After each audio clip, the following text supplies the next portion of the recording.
আমার stage 4 cancer. আর আপনাদের জীবন নিয়ে কত অভিযোগ, তবে আমার জীবন নিয়ে অভিযোগ নাই, তবে অনেক স্বপ্ন আছে। ক্যামেরার সামনে চিরচেনা চওড়া হাসি আর সাবলীল কণ্ঠ দিয়ে লাখো মানুষের মন জয় করে নিয়েছিলেন খুলনার ছেলে শফিকুল ইসলাম সাজিদ। বছরের পর বছর ধরে এই হাসি মুখ দেখার জন্য স্ক্রিনের উপরে লাখো মানুষ অপেক্ষায় থাকতেন। মানুষের বিষণ্ণ বিকেলগুলো একটুখানি ভালো লাগায় ভরিয়ে দিয়েছিল সাজিদের প্রতিদিনের আনন্দ। কিন্তু জীবন সবসময় একই ফ্রেমে বন্দী থাকে না। ক্যামেরার পেছনের গল্পগুলো অনেক সময় বড্ড বেশি ধূসর আর মলিন হয়।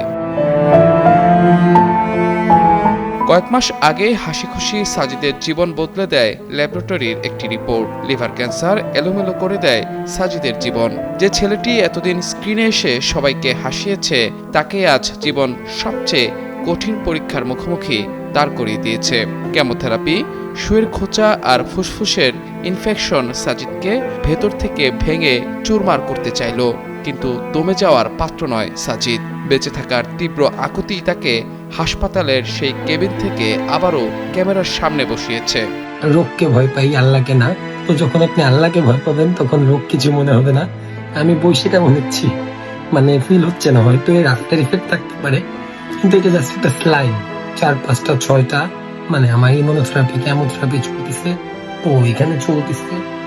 আর মানে আপনি বিশ্বাস করতে পারবেন না, হয়তো শরীরের অবস্থা অবনতি হইতে পারে, কিন্তু আপনি যদি শক্ত থাকেন ইনশাআল্লাহ এটা কিছুই না। সম্প্রতি সামাজিক মাধ্যমে ছোট বোন সাবেরা ইসলাম সাইফাকে নিয়ে একটি আবেগঘন স্ট্যাটাস দিয়েছেন সাজিদ।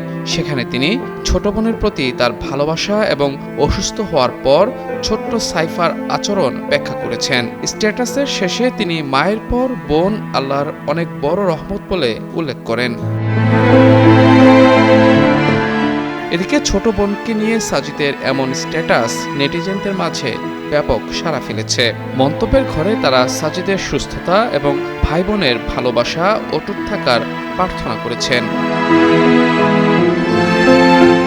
বর্তমানে নিয়মিত কেমোথেরাপির চিকিৎসা চলছে সাজিদের। তার ফুসফুস ও শ্বাস প্রশ্বাসে কিছুটা জটিলতা থাকায় চিকিৎসা প্রক্রিয়া বেশ কষ্টসাধ্য হয়ে উঠেছে।